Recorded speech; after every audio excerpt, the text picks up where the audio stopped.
కేంద్ర ప్రభుత్వ విధానాలపై కాంగ్రెస్ పోరుబాట పడనుంది. ఆర్థిక సంక్షోభం, నిత్యావసర వస్తువుల ధరల పెరుగుదల, నిరుద్యోగం, పరీక్ష పేపర్ల లీకేజీ వంటి అంశాలపై ప్రజా ఉద్యమం చేపట్టాలని కాంగ్రెస్ నిర్ణయించింది. ప్రజల వద్దకు వెళ్లి సంఘీభావం ప్రకటించాలని, నాయకులంతా రోడ్డుపైకి వచ్చి జనం మధ్యలో ఉండాలని ఏఐసీసీ దిశానిర్దేశం చేసింది. మరో 4-5 రోజుల్లో కార్యాచరణ ప్రణాళిక ప్రకటించనున్నందున కాంగ్రెస్ పోరుబాటపై మా ప్రతినిధి తిరుపాల్ గ్రౌండ్ రిపోర్ట్.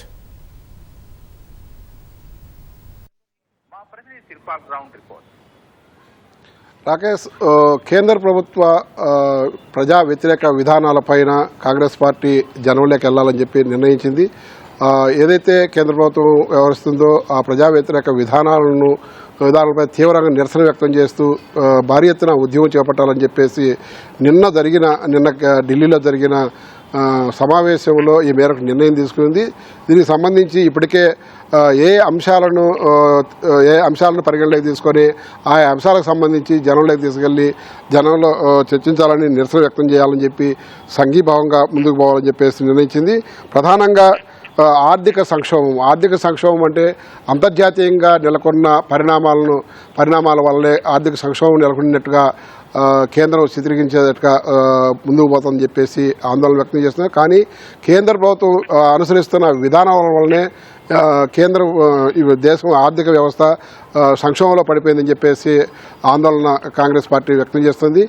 రూపాయి పతనము తారాస్థాయికి చేరడం అనేది చాలా ఆందోళనకరమైన విషయం అని చెప్తుంది.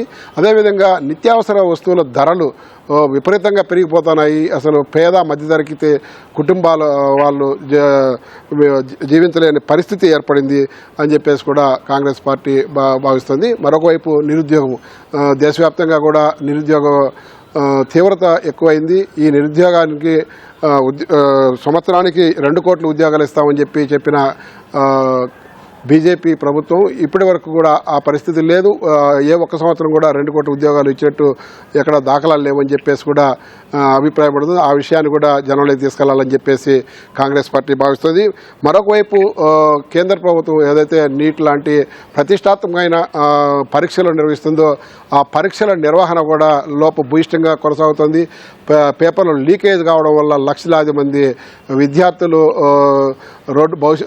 విద్యార్థుల భవిష్యత్తు సర్వనాశనం అవుతుంది.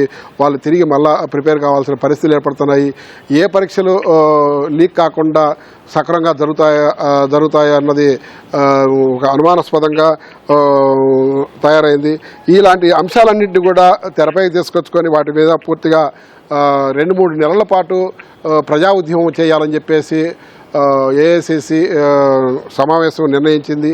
నిన్న జరిగిన సమావేశాలలో రాష్ట్రాలకు సంబంధించిన పిసిసి అధ్యక్షులు, అదేవిధంగా ఏఐసీసీ కార్యదర్శులు అంతా కూడా ఈ అంశాల మీద చర్చించినట్టుగా తెలుస్తుంది. దేశవ్యాప్తంగా తాజా రాజకీయ పరిణామాలు, అదేవిధంగా ఆయా రాష్ట్రాలలో నెలకొన్న స్థానిక రాజకీయ పరిణామాల పైన కూడా చర్చించినట్టుగా తెలుస్తుంది. ముఖ్యంగా పశ్చిమ బెంగాల్లో నెలకొన్న రాజకీయ పరిణామాలు, అక్కడ తృణమూల్ కాంగ్రెస్కు సంబంధించి ఏ విధంగా పతనం అయ్యేదానికి బీజేపీ ప్రభుత్వము వ్యవహరించిన తీరు, ఇవన్నీ కూడా చర్చించినట్టుగా తెలుస్తుంది. ఈ అంశాలన్నింటినీ కూడా ఒక అస్త్రాలుగా చేసుకొని జనంలోకి వెళ్ళాలా, జనంలో పెద్ద ఎత్తున ఉద్యమం చేపట్టాలని చెప్పేసి కూడా నిర్ణయిస్తారంటే రాబోయే 3 సంవత్సరాలలో ఎన్నికలు ఉన్నాయి. ఆ 3 సంవత్సరాల ఎన్నికలతో పాటు ఈ రాష్ట్రాలలో జరిగే అసెంబ్లీ ఎన్నికలను కూడా దృష్టిలో పెట్టుకొని ఈ ఉద్యమాలు చేయాలని చెప్పేసి నిర్ణయించినట్టు తెలుస్తుంది. అయితే సంస్థాగతంగా పార్టీ కూడా దేశవ్యాప్తంగా ఎక్కడెక్కడ బలహీనంగా ఉంది, ఎక్కడెక్కడ బలోపేతం చేయాలి, వాటికి సంబంధించి ఏ విధంగా ముందుకెళ్లాలని చెప్పి కూడా చర్చించినట్టుగా తెలుస్తుంది. పిసిసి అధ్యక్షులకైతే సంస్థాగతంగా పార్టీని బలోపేతం చేసేదానికి స్పష్టమైన ఆదేశాలు ఇచ్చినట్టుగా సమాచారం ఉండాలి. జిల్లా స్థాయి, నియోజకవర్గ స్థాయి, మండల స్థాయిలో కమిటీలు పూర్తి చేయాలి. అక్కడ ఆయా కమిటీలతో కూడా తరచూ సమావేశమై అక్కడున్న స్థానిక సమస్యలపై చర్చించేసి పార్టీని బలోపేతం చేసేదానికి ముందుకెళ్ళని చెప్పేసి కూడా ఏఐసీసీ ఇప్పటికే ఆదేశించింది. 4-5 రోజులు అంటే దాదాపు ఈ నెల 24వ తేదీ నుంచి ఈ ఉద్యమం మొదలయ్యే అవకాశం ఉండదని చెప్పేసి విశ్వసనీయంగా తెలుస్తుంది. Over to studio.